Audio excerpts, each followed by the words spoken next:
tahajud, bangun malam. Walaupun cuma 2 rakaat. Quran surah 17 ayat 79 sampai 80. Walaupun cuma 2 rakaat. Tugas Bapak Ibu tidak mudah. Kadang-kadang butuh petunjuk dari Allah, kadang dari mimpi, kadang Allah jalankan orang lain memberikan informasi, dikumpulkan kita kontemplasi. Kalau bukan petunjuk Tuhan mustahil.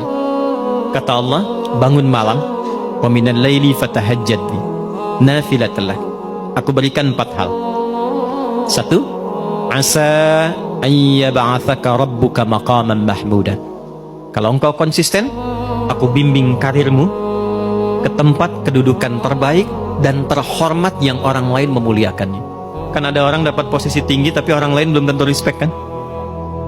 Kalau Tuhan sudah respect, siapa yang bisa mencegah orang lain untuk merendahkannya?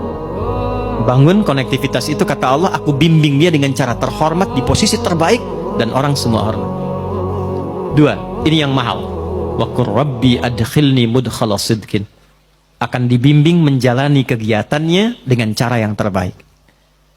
3, wa akhrijni mukhrajas sidqin. Kalau ada persoalan, aku berikan solusi dengan cara yang paling terbaik. Yang keempat yang paling dibutuhkan, waj'alni min ladunka sultanan nasira. Kalau ada yang usil dengan jabatannya pun, ingin menjahili, menyingkirkan, menyungkurkan, ini fitrah kata Quran. Semakin tinggi jabatan, semakin besar tantangan. Kata Allah, aku yang akan langsung menolong hambaku itu. Allah yang langsung menolongnya tanpa perantara siapapun. 4. Yang terakhir saya tutup, ada ketakwaan sosial. Hubungan dengan kita semua. Hubungan dengan kita sesama. Itulah yang kita beri nama silaturahim. Maka pindah ayatnya ke ayat pertama di surah yang keempat. Dengan kalimat nas, pembukanya sama. Ya ayyuhan nas. Hei semua manusia. Tuh, balik lagi. Mau laki-laki, perempuan, bapak ibu dari manapun. Ittaqu rabbakumul ladzi khalaqakum. Tegaskan lagi, tingkatkan takwamu kepada Rabbmu. Takwanya apa di sini? Kalau yang tadi spiritual, yang ini beda. Alladzi khalaqakum min nafsin wahidah wa khalaqa minha zaujaha. Yang telah mencipta engkau dari bapak yang sama, dari satu ibu yang sama. Maksudnya apa?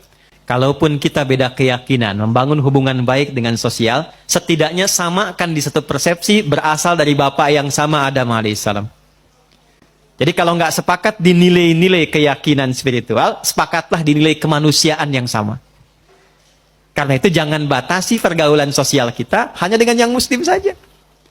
Kalau pengajian silahkan yang muslim, yang lain punya acara lain. Tapi kalau nilainya sama-sama yang sifatnya sosial, bakti sosial, kegiatan umum, libatkan semua sehingga merasakan kenikmatan yang sama. Minimal kita sepakat dari satu bapak yang sama. Janganlah, dia kafir, nggak boleh. Ya? Dia nggak sama keyakinannya, nggak boleh. Tempatkan dalam satu hal yang sama. Bukankah Quran begitu bijak? Ya. Bukankah Quran begitu indah? Ketika menempatkan pada nilai spiritual, eksklusif. Ketika nilai-nilai itu sosial, buka. Wabatha minhuma rijalan katsiran wa nisaa. Setelah itu, lahirlah keturunan-keturunan menyebar, lelaki perempuan. Dalam pergaulan itu boleh jadi ada khilaf yang membuat pergaulan dan hubungan menjadi kusut. Maka turunlah kelengkapan ayatnya.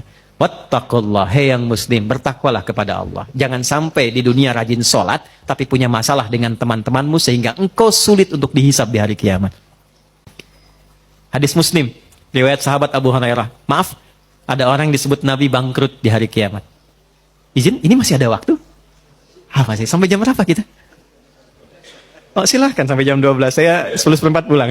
Saya mau ke Banten. Ya, izin sebentar, maaf. Jadi ada sedang begini, Nabi sedang duduk-duduk dengan sahabat, beliau tanya, atadruna al-muflis, tahu nggak kalian orang yang bangkrut? Satu sahabat jawab, al-muflisu fina ma la dirhama lahu wa la mata'. Ya Rasulullah, orang bangkrut menurut kami, orang yang sudah tidak punya aset sedikit pun, tidak punya uang 1 sen pun. Teori ekonominya pas, benar secara ekonomi. Perhatikan jawaban Nabi. Maaf, yang mengaku umatnya Nabi Muhammad, tolong highlight ini. Al-muflisu min ummati, orang yang bangkrut di akhirat dari kalangan yang mengaku umatku itu. Nabi tidak mengatakan umatnya Musa, umatnya Isa, tapi ada yang mengatakan umatnya Nabi Muhammad. Ya'ti yaumal qiyamati bi salatin. Dia datang di hari kiamat dengan pahala rajin salat. Jadi salatnya rajin. Tahajud, dia salat sunnah duha dan sebagainya. Wasyamin, rajin puasa sunnah. Hati-hati Pak Adeng nih, sedang puasa sunnah nih. Rajin puasa, bukan Ramadan saja, puasa sunnah puasa. Senin, Kamis, Ayyamul Bid, puasa Syawal. Wa zakatin, nggak telat zakat. Bahkan disiapkan sebelum waktunya. Kemudian dia sholat, dia puasa, zakat, mungkin juga haji dan umrah. Cuma sayang, wa ya'ti qad syatama hadza. Tapi lisannya gatal cela orang. Senang mencela. Ya, mencela itu sekarang lisan turun ke tangan tuh. Turun ke tangan. Ada ayatnya, al-yauma nakhtimu ala afwahim wa tukallimuna aydihim. Sekarang itu ayat Yasin itu berlaku. Kadang orang mencela lisannya diam tapi tangannya itu komen. Hah? Tangannya komen kan? Sudah mulai sekarang ya. Tinggalnya di Singaparna tapi statusnya sampai Singapura kan? Hah? Tungguin gitu kan? Dan terlibat di situ. Itu pembuktian terbaik sekarang, muncul sekarang. Dan masalah paling banyak kan sekarang, Pak ya? ITE yang banyak diadili itu. Ya. Wa qadzafa hadza, suka nuduh dengan bukti yang tidak ada. Maaf, wa daraba hadza, senang berkelahi. Puncaknya wasafaka dama hadza. Ada yang menumpahkan darah, membawa nama agama dengan jalan yang tidak benar. Tembak sana, bom sana, dor, Allahu Akbar, Allahu Akbar. Dan itu oleh Nabi jauh-jauh diingatkan. Hati-hati Pak, kalau ada aliran yang sedikit-sedikit lukai orang, menghukumi orang sekenanya, kata Nabi hati-hati. Karena kita itu sudah lengkap sekali aturannya, pakemnya sudah jelas, ya.